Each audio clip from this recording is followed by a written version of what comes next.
Won't you come and meet me at the movies? Won't you come and watch a flick with me?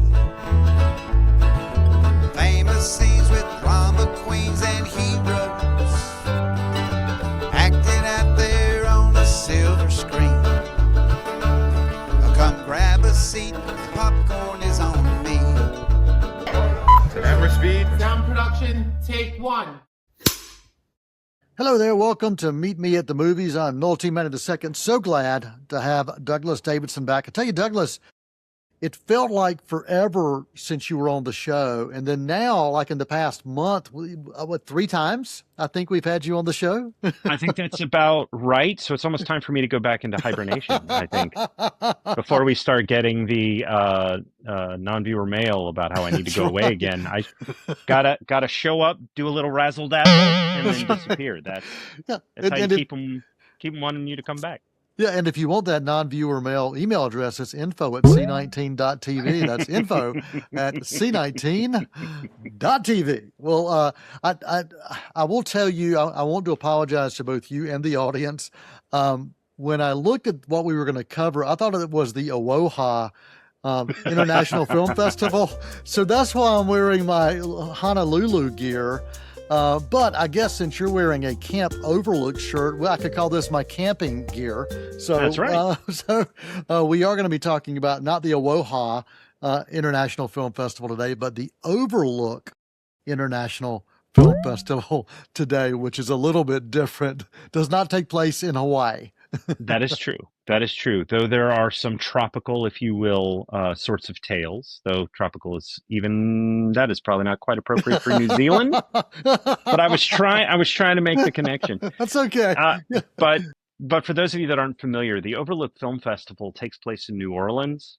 It is a horror-centric film festival. They have world premieres. They do local premieres. Just a Louisiana premiere type of screening. International repository return screenings. They showed Sinners again this year, and I think they had that one on 35 millimeter. So wow. They do that. They do repository, as I mentioned. I'm going to hopefully have time to talk about one of them on this program. A couple of films that screened at the Overlook Film Festival. We actually talked about on a recent South by Southwest program, where Never After Dark, a film that I recommended and is a phenomenal film, just won an award, just announced just prior to this recording, for Never After Dark at the Overlook Film Festival. So, I'm not saying I liked it and that's why it won awards, but it won awards and I like it. So you might want to check it out. At least give it a shake, whether I like it or not.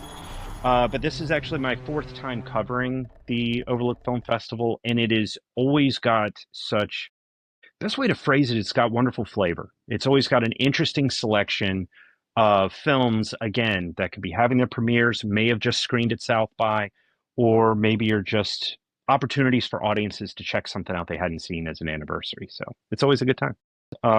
As when I first heard of the Overlook Film Festival, I, of course, thought, as most folks do with The Shining, thought of the Overlook Hotel. Yes. And I think it did at one point have a connection to that, but I'm not entirely certain. All I can speak to is for the last 4 years I've covered it, it's been housed in New Orleans, which is itself its own sort of spooky atmosphere. So it still works. Yeah, absolutely. Absolutely. Well, when you and I first started talking about movies years ago, and when we first had you on Meet Me at the Movies, one of the things you know where I'm headed with this. I do. That came up. It was about 7 years ago was my first appearance. And you guys were like, "You don't watch horror movies, do you?" And I went, "I am a giant chicken. Yeah. I am a chicken in a man suit." Exactly. So that's that kind of leads me to this perfect question. Yeah, when we talked, you said that you just didn't watch horror films, and there were some reasons why, and they were legitimate. It wasn't just because you were a chicken. There were reasons why. So tell me what's changed, because I know in recent years you were diving deeper into horror films than I ever thought you would. And so every time, but for a few years after, whenever you talk about watched a horror film, I said, wait a minute, dude, what are you doing torturing yourself? What is that all about? Well, the easiest way to put it is that the things that scared me before, Still kind of do, but I have a better understanding of my perception, if that makes sense. I hmm, Hereditary by Ari Aster. There's several moments in that movie where the young man, I forget which of the Wolf Boys it is, but he thinks he sees his sister who has died at this point in the movie in the corner, and her head falls off, and it ends up being a basketball. There's actually a medical term for that. It's hypogogia.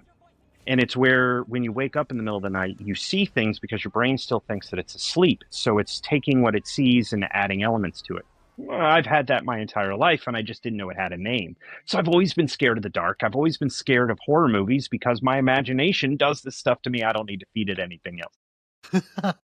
So when I went to my neurologist for a regular thing and talked to them about it. They gave me the term. With that understanding, I also, in trying to be a better professional as a film critic, I started exploring other things. And certainly in 2020, when a lot of stuff was shut down and people were trying to figure out how do we keep things going, even though maybe we're at home or even as slowly things opened in 2021 and later, a lot of horror festivals were doing things online. And I put myself out there. I was like, look, there's some interesting stories. I know where my line is. And so I don't do, we'll call it torture, heavy gore related things, but I can do psychological thrillers. I can do slashers to a point. So I've been pushing myself, and as a result of that, I've really found some truly amazing films that are not only national but international. Some of them are animated. Like there are so many great stories that while yes, I still like my action films and I like my comedies and my martial arts films, but I've really found some really great stuff here in the horror community.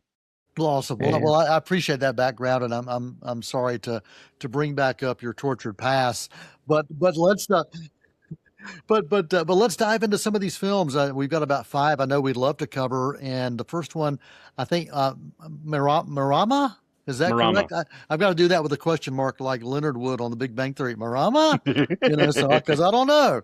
But I do want to ask you this. So last week when I had Thomas on the show, he was Mhm. talking about cannibals. So are any cannibals in this in the things we're going to cover today? I just want to prepare the audience just in case. Not technically. Okay. Not technically. All right. We'll get to that one. All right. But not All right. technically. So no cannibalism. I'm going to comfortably say no on purpose cannibalism. Okay. All right. But in this film, this is actually is another award winner out of the Overlook Film Festival. I believe it's Scariest Feature is the award that it was given last year. It was Best Wishes to All, which is a film by another filmmaker I'm hoping to discuss on here with a new project that they have. Teratoa Stafford is the writer-director of Marama. It is a Maori Gothic horror film. And the premise of it is that there's this young woman by the name of Mary who travels to England because she receives a letter that says, I have known you your entire life. You have no idea who I am. I have information on your family. I know you want that information. If you come see me, I will answer all of your questions. And so she travels, I think in the movie they say it's 73 days. It's, I think, the late 18th, early 19th century where this story takes place.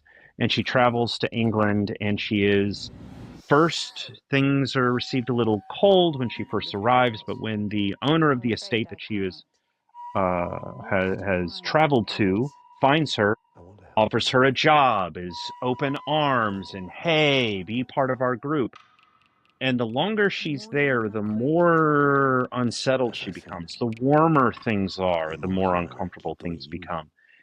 And what's really important to understand is that this film opens with a warning from the filmmaker that what we're about to witness borrows from true stories of the relationship between the Maori community and the United Kingdom community. And the fact that the United Kingdom had a history of colonization where they came to New Zealand and just claimed land that belonged to the Maori and proceeded to do some, we'll call it some unkind things. And so borrowing from that history, this film takes its seed and it is pretty gnarly. But the warning is that we look at these things and we borrow this story to create this tale in order to face it and to take control of it. So this isn't a film, a horror film, in which we watch someone necessarily become victimized over and over and over again. It's more about the seething rage that exists within the Maori community as it pertains to this history and perhaps reparations not being yet made. It is a remarkable film. It is unsettling in the sense that the cinematography is such that during daytime things are really washed out, and one gets the sense of coldness despite not knowing what time of year it is. Where at night the cinematography is such where it's very natural, so unless there's a candle lit, you don't really see much beyond that frame or that space. The colors are really rich and opulent, which does suggest a sort of wealth and excess, but that's not what's important. It's about what potentially one can get swallowed up by. It's a really remarkable film, and actually, by the time this airs, it should be in theaters. Highly recommend checking it out. Based on the scale that you use, I give this film an A minus. All right, A minus. The name of the film again? Marama.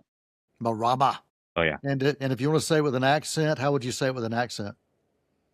I'm not sure. I'm not sure. I'm not so good with my Maori. Just choose your accent, man. Just lean into it. Marama. Just do it angry. Do it angry if you want to. I was about to say with the rage would be absolutely appropriate. All right, we're going to take a quick intermission. We're going to come back and try to cover 4 films right after this short break. Won't you come and meet me at the movies? Won't you come and watch a flick?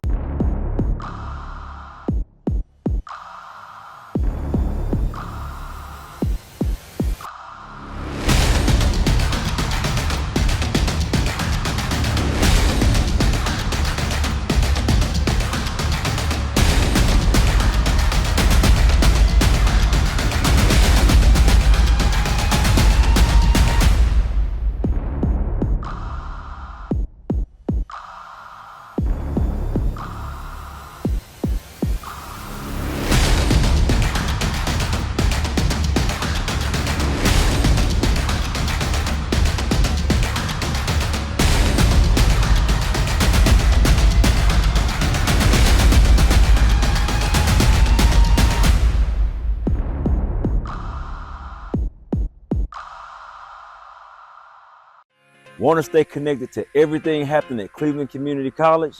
C19's monthly show, In the Loop, brings you the stories, updates, and the highlights that matter most right from campus.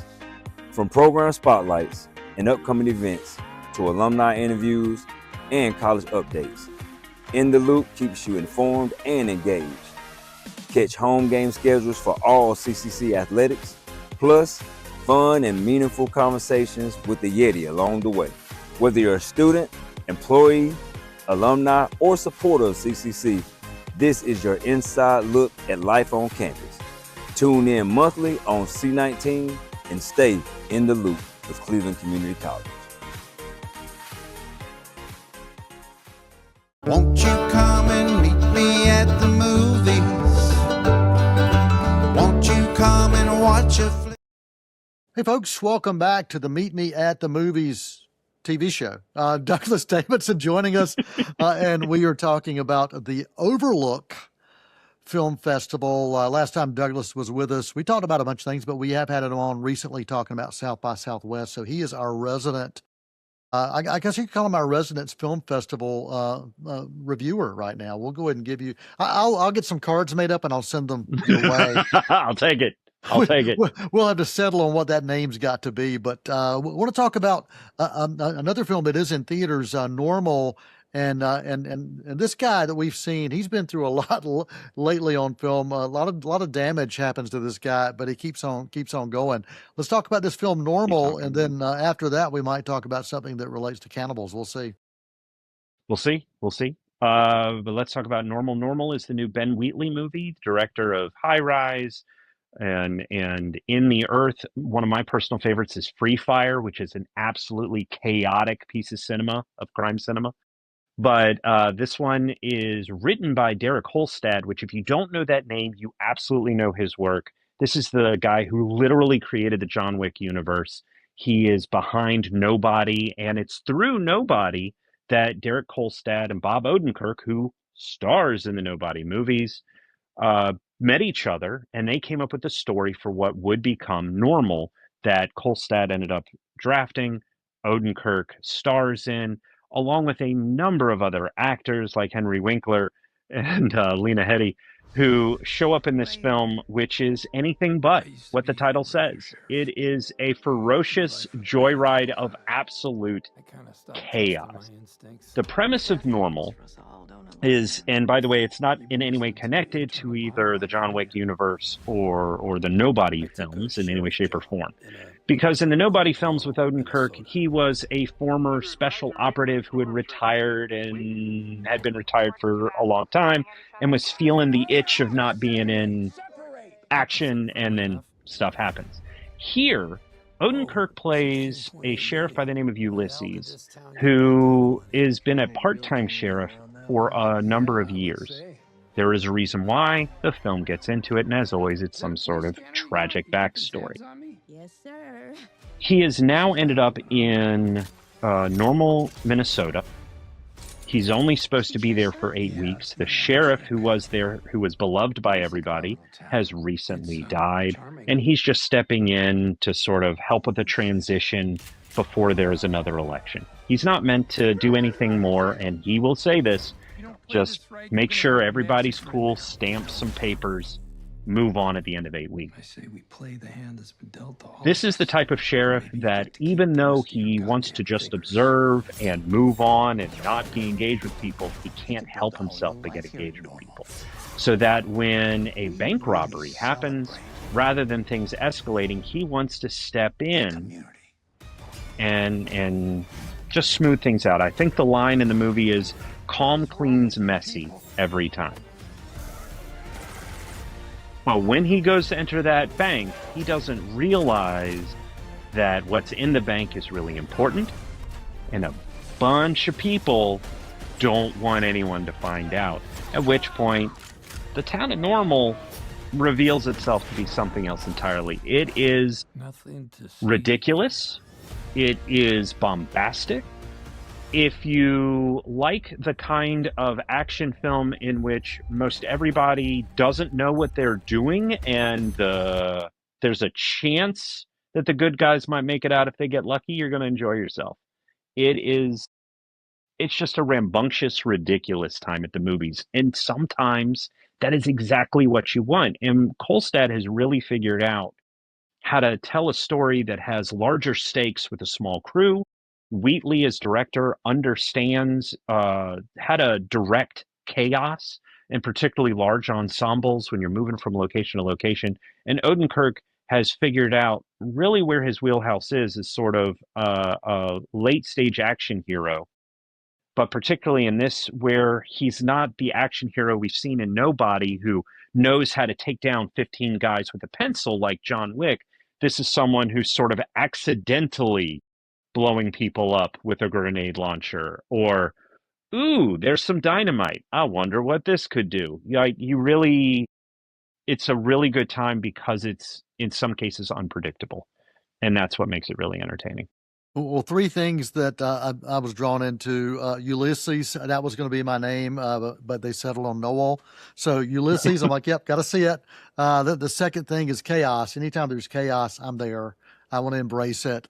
And the third thing is, I think you said that they kind of show up, don't really know what they're doing. It's kind of like this show. I never know what I'm doing. So I'm in. I am in. I am absolutely in for this movie. I will provide one quick warning for those that might be photosensitive. There are 2 sequences in the film that could be triggering for anyone that suffers either from seizures or can get migraines. A lot of the film takes place at night, especially when the action kicks off.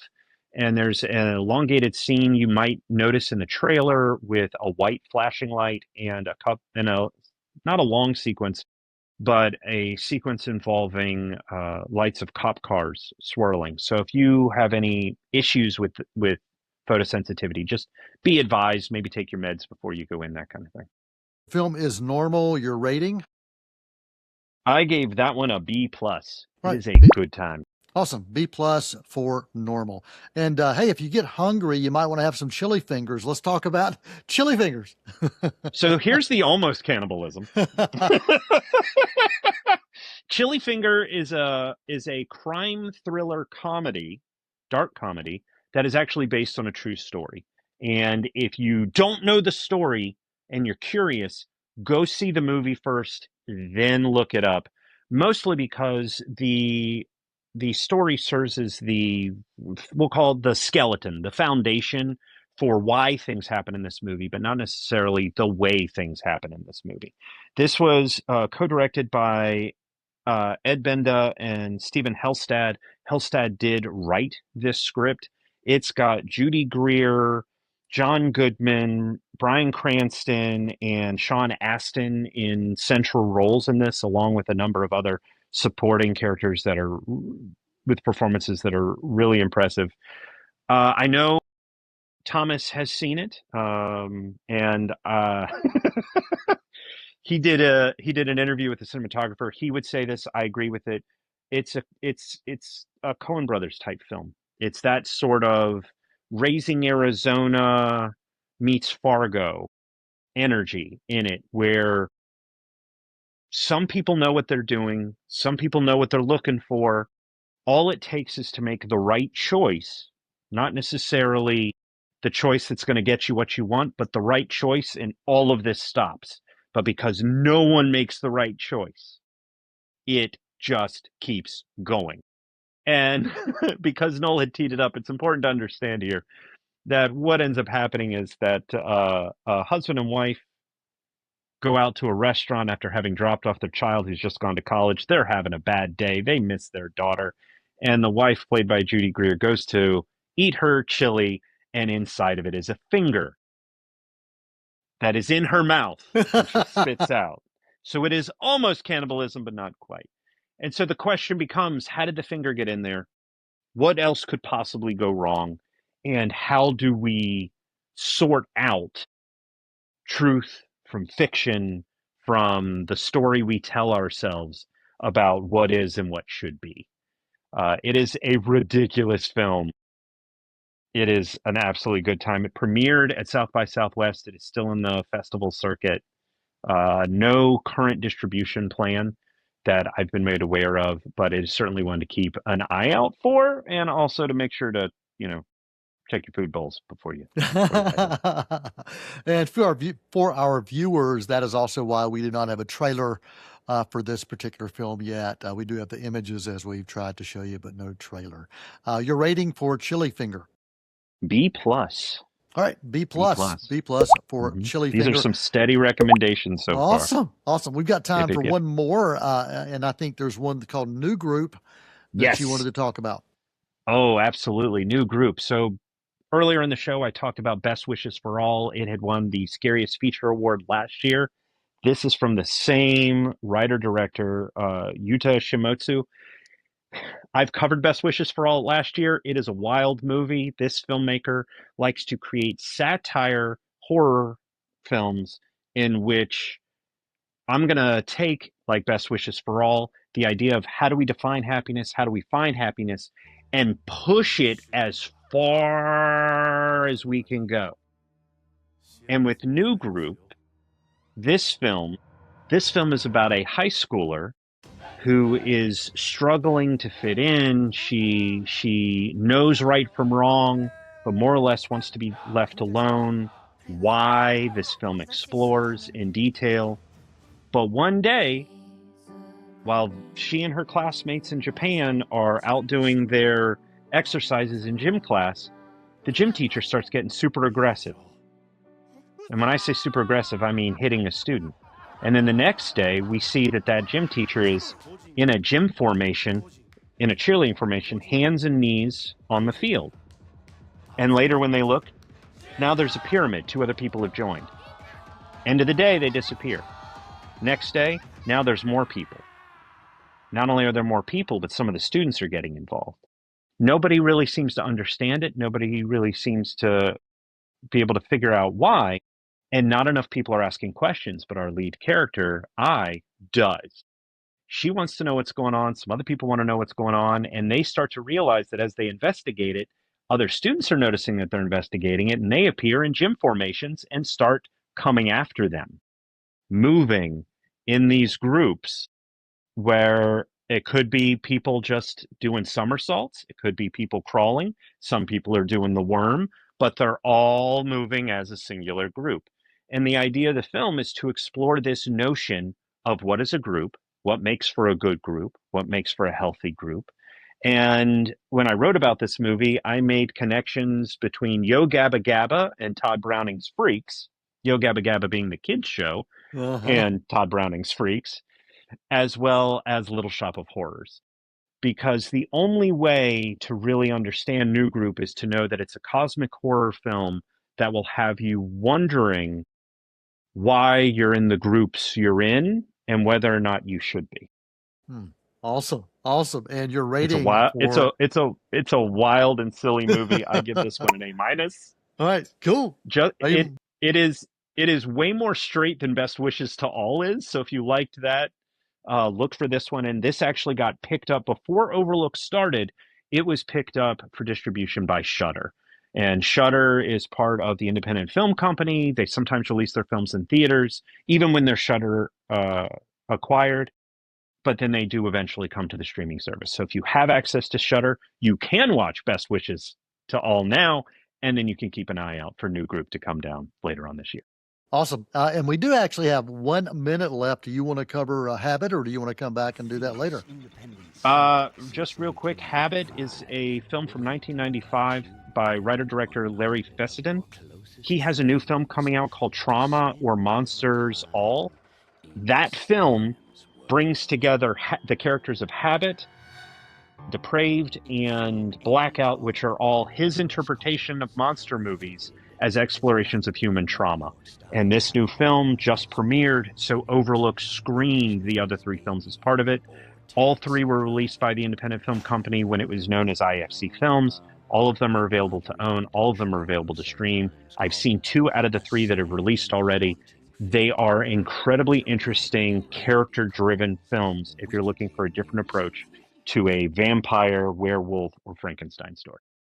Awesome. Douglas Davidson joining us again right here on Meet Me at the Movies. So glad to have him back and talking about the Overlook Film Festival. You could actually find more information about Overlook and previous year's festivals if you go online, overlookfilmfest.com. Douglas, always good to see you, buddy. Looking forward to having you back next time. Just pitch me some ideas, man. I'm always game. Always game to have you back on, especially if I don't have to do a lot of work. So there you go. Understood. Copy. And to our viewers, thank you so much as well. And that non-viewer mail email address again that you were asking about, somebody asked about during the break, info@c19.tv, info@c19.tv. And yeah, we're still trying to get a Meet Me at the Movies email address, but Tim won't give it to us. So there you go. Just keep asking. We'll keep seeing what we can do. Until next time, for the entire cast and crew right here at C19, I'm Noel T. Manning II for Douglas Davidson, and this is a wrap. That is a wrap for this week. Many films to view until we meet again. Next time we see you, we'll gladly fill you in.